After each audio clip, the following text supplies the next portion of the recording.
Hello everyone, today we are going to discuss capillary electrophoresis. Capillary electrophoresis क्या होता है? बहुत ही इंपॉर्टेंट टॉपिक है, बहुत इजी है, लेकिन थोड़ी सी इसके लिए अंडरस्टैंडिंग की रिक्वायरमेंट है।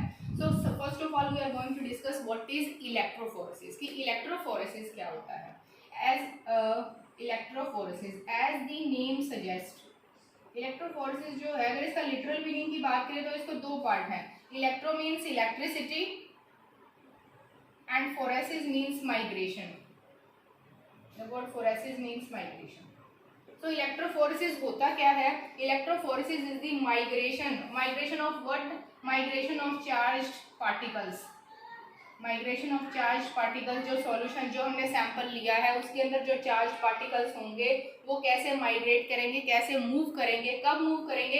व्हेन वी अप्लाई इलेक्ट्रिसिटी और we apply under the influence of applied voltage, यानी कि इलेक्ट्रिसिटी के इफेक्ट में और under applied voltage how will the charge particles move और माइग्रेट इन ए सॉल्यूशन, उसको हम बोलते हैं electrophoresis.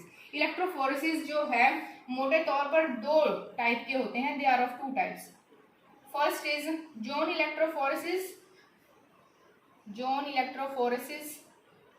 And second is moving boundary electrophoresis. जो कैपिलरी इलेक्ट्रोफोरेसिस आज हम डिस्कस करेंगे that comes under the category of moving boundary electrophoresis. इसके अंदर आता है कैपिलरी इलेक्ट्रोफोरेसिस, इसके अंदर आता है जेल इलेक्ट्रोफोरेसिस, कॉलम इलेक्ट्रोफोरेसिस, इस तरीके के। तो जो हमारा जेल इलेक्ट्रोफोरेसिस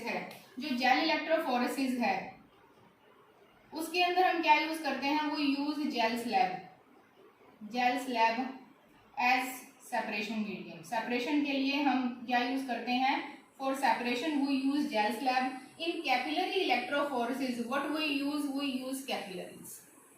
हम कैपिलरीज का यूज करते हैं कैपिलरी इलेक्ट्रोफोरेसिस में। और कैपिलरी भी कैसी? सब मिलीमीटर डायमीटर कैपिलरीज, यानी कि capillaries that to have so much और so small diameter like sub millimetre diameter capillaries, इतनी बारीक जो है कैपिलरीज वो यूज होते हैं। तो कैपिलरी इलेक्ट्रोफोरेसिस क्या है?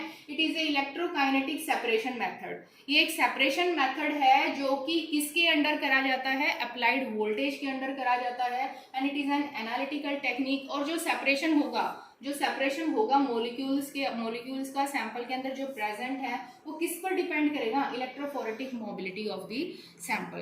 तो जो सैंपल हमारा है, जो आयंस है, जो पार्टिकल्स हैं, हर एक पार्टिकल की अपनी इलेक्ट्रोफोरेटिक मोबिलिटी होती है। तो उस इलेक्ट्रोफोरेटिक मोबिलिटी के इन्फ्लुएंस में वो सैंपल क्या करेगा? मूव करेगा अपने अप्लाइड वोल्टेज के अंडर। तो इलेक्ट्रोफोरेटिक मोबिलिटी किन किन फैक्टर्स पर डिपेंड करती है? It depends on the charge of the molecule. Greater the charge, जितना ज्यादा चार्ज होगा, ग्रेटर द चार्ज अगर ज्यादा होगा तो क्या होगा? जो मूवमेंट है वो क्या होगी? More is movement. तो मूवमेंट उतनी ही ज्यादा होगी, यानी कि वो उतना ही फास्ट ट्रेवल करेगा। विस्कोसिटी, अगर विस्कोसिटी मीडियम की ज्यादा है तो मूवमेंट कैसी हो जाएगी? कम हो जाएगी। और विस्कोसिटी अगर कम है तो मूवमेंट क्या हो जाएगी? ज्यादा हो जाएगी, स्पीड बढ़ जाएगी। एटम का रेडियस, जो एटम का रेडियस है, अगर रेडियस ज्यादा है, इसका मतलब अगर जो मॉलिक्यूल है उसका जो रेडियस है वो ज्यादा है, अगर हम रेडियस की बात करते हैं, अगर रेडियस ज्यादा है, उसका जो साइज है, ये रेडियस बड़ा है, तो यहाँ मूवमेंट कैसी होगी? स्लो। और अगर रेडियस थोड़ा है तो मूवमेंट कैसी होगी? फास्ट। इसके अलावा एटम के रेडियस जो है उसके अलावा इसमें दो चीजें आती हैं, साइज एंड शेप। तो साइज और शेप दोनों के ऊपर डिपेंड करेगा। शेप का इन द सेंस कि अगर उसकी जो राउंड शेप है तो क्या होगी? मूवमेंट फास्ट होगी। लेकिन अगर इस तरीके की शेप है मॉलिक्यूल की, like this is this shape, तो यहाँ पर मूवमेंट कैसी होगी? स्लो होगी, अगर वो सेम साइज के हैं तो भी। तो ये कुछ फैक्टर हैं मॉलिक्यूल्स के या पार्टिकल्स के जिनके ऊपर इलेक्ट्रोफोरेटिक मोबिलिटी डिपेंड करती है। तो इस टॉपिक को डिटेल में डिस्कस करेंगे हम सेपरेशन को। उससे पहले एक बार इंस्ट्रूमेंटेशन देखते हैं कि इंस्ट्रूमेंटेशन होती क्या है।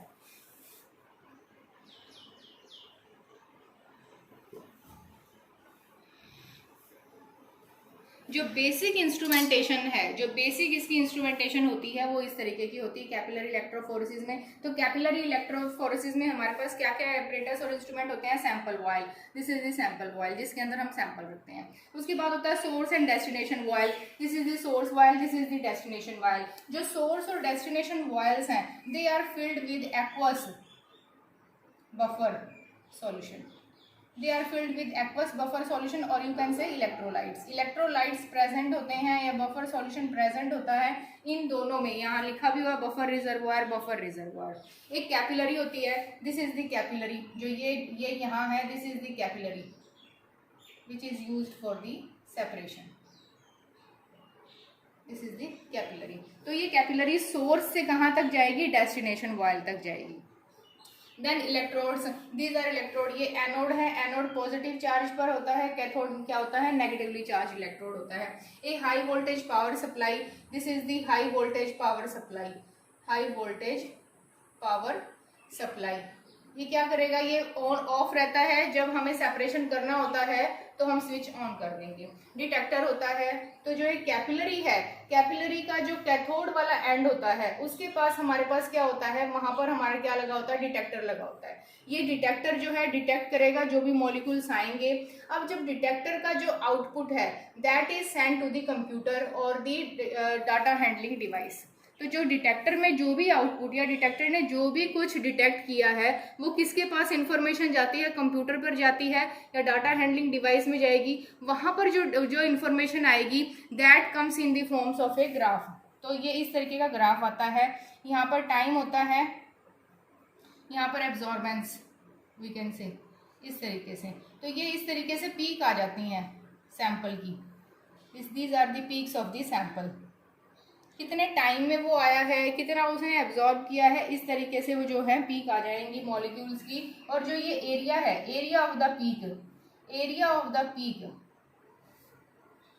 Area of the peak is equal to the concentration of the molecule.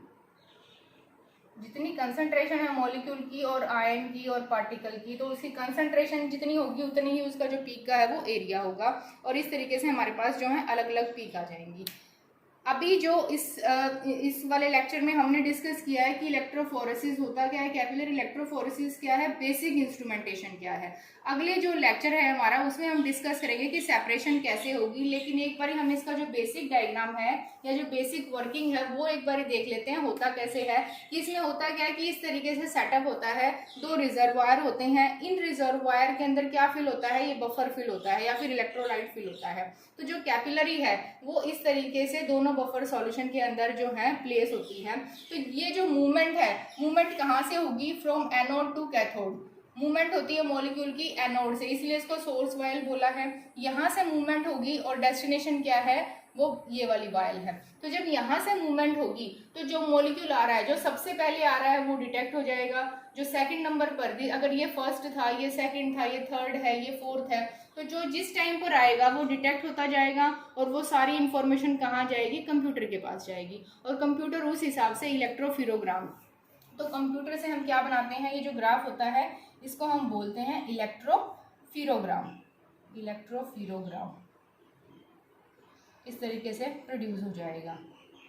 ये देखने में बहुत सिंपल लग रहा है कि किस तरीके से सोर्स तक, डेस्टिनेशन तक जो है हमारी मूवमेंट होगी. लेकिन जो ये सेपरेशन है, जिस प्रिंसिपल पर ये काम करता है, कैपिलरी का क्या रोल है वो बहुत ही इंपॉर्टेंट है. इसमें सेपरेशन में यानी कि जो हमारा सैंपल है उसके अंदर जो चार्ज पार्टिकल है उनकी जो सेपरेशन है वो 2 फिनोमिनन पर डिपेंड होती है, इलेक्ट्रोऑस्मोटिक फ्लो एंड इलेक्ट्रोफोरेटिक मोबिलिटी. तो जो नेक्स्ट लेक्चर है उसमें हम डिस्कस करेंगे कि जो सेपरेशन, इलेक्ट्रोऑस्मोटिक फ्लो क्या होता है, इलेक्ट्रोफोरेटिक मोबिलिटी क्या होता है.